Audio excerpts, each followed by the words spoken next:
يا مساء الفل، ازيكم عاملين ايه؟ يا رب تكونوا بخير. انا منى غيث ودي قناتي.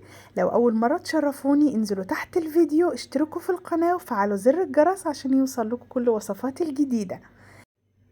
كيكة الخلاط من اسهل وصفات الكيكات اللي مش هنحتاج فيها شغل كتير، ولا هنفصل بياض عن صفار ولا اي حاجة، وهتبقى طعمها لذيذ جدا مع الشاي واللبن والقهوة. ومكوناتها بسيطة وسهلة جدا بالنسبة للمبتدئين، ونسبة نجاحها 100% ان شاء الله. هنحتاج معانا 2 كوب ونص من الدقيق او الطحين متعدد الاستخدامات، مش هنحتاج دي مخصوص ولا حاجة. و1 كوب ونص من السكر، سكر الحبيبات العادي خالص، سكر الشاي. و4 بيضات، ده بيض بلدي، لو بيض من الأحمر بيبقى حجمه كبير شوية ممكن نستخدم 3 بيضات. وكوب لبن وكوب زيت نباتي، ومعلقة كبيرة من البيكنج باودر أو ظرف بيكنج باودر، ونقطتين من الفانيليا أو باكو فانيليا. كل المكونات دي هنشتغل في الخلاط، مش هنحتاج اي حاجة تانية. هنضيف الاول ال4 بيضات في الخلاط وننزل عليهم بنقطتين الفانيليا، وهنحتاج معلقة صغيرة من الخل. الخل يا بنات يعتبر محسن للكيكة، لو باتت معاكي مش هتفرول ومش هتحسي ان الملمس بتاعها اتغير ولا حاجة. تمام. وفي نفس الوقت بتقضي على زفارة البيض. هننزل كمان عليهم بالكوب ونص من السكر. هنحط الكلام ده كله في الخلاط ونشغل عليه تقريبا كده دقيقتين. اهم حاجة ان لون الخليط يبقى فاتح. لون الخليط الفاتح بيساعد ان الكيكة تبقى فاتحة معانا، ويعني ايه ما يبقاش فيه نسبة 1% حتى ان هي تطلع لونها غامق. خلاص كده ما شاء الله الخليط طالع معانا فتح خالص اهو اللون. بننزل بقى ببقية المكونات السائلة، كوباية اللبن وكوباية الزيت.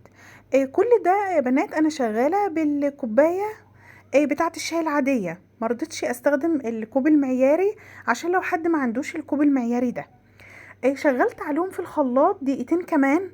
اللون ما شاء الله طالع معايا فاتح خالص.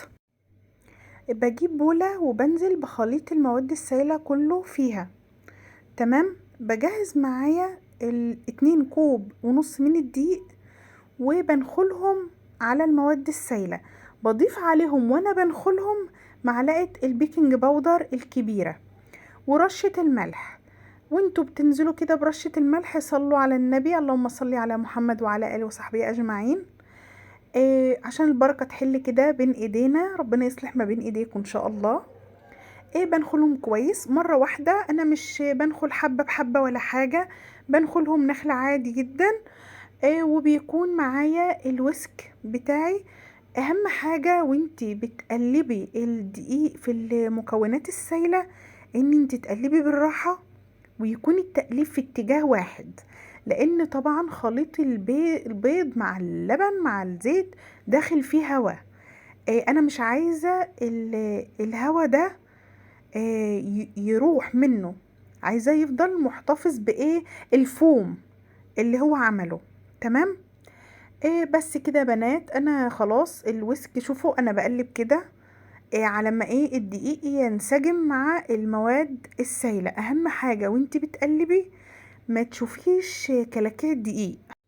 ما شاء الله سمك الخليط بتاع الكيكة مظبوط جدا.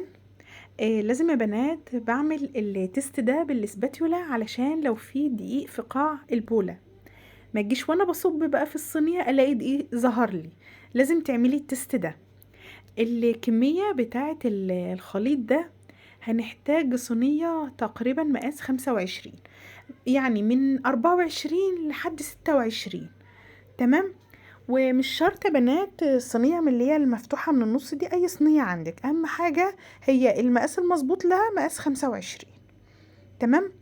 طبعا احنا قبل ما بنشتغل في خليط الكيكة بنولع الفرن، لان لازم الفرن بتاعنا يبقى سخن، وبنشغل على درجة حرارة 180، وفي افران 170. تمام.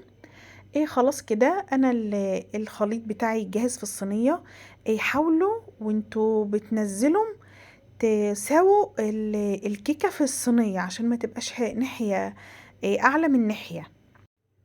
ولازم تخبطوها خبطتين كده يا بنات علشان ما يبقاش فيها فقاعات هواء كبيرة. احنا عايزين المسامات بتاعتها تبقى صغيرة كده عشان تبقى ناعمة. هي اخدت تقريبا 35 دقيقة في الفرن. اختبرتها بالخلة وقلبتها كده على طبق التقديم، طلع تحفة يا بنات، ما شاء الله ناعمة جدا وفاتحة جدا. سهلة وبسيطة. وهتبقى للمبتدئين ان شاء الله ناجحة. اتمنى من كل قلبي ان يكون الفيديو عجبكم، واتمنى تشتركوا في القناة وتفعلوا زر الجرس، وما تنسوش تعملوا لايك وشير للفيديو. كنت معاكم انا منى غيث، باي باي.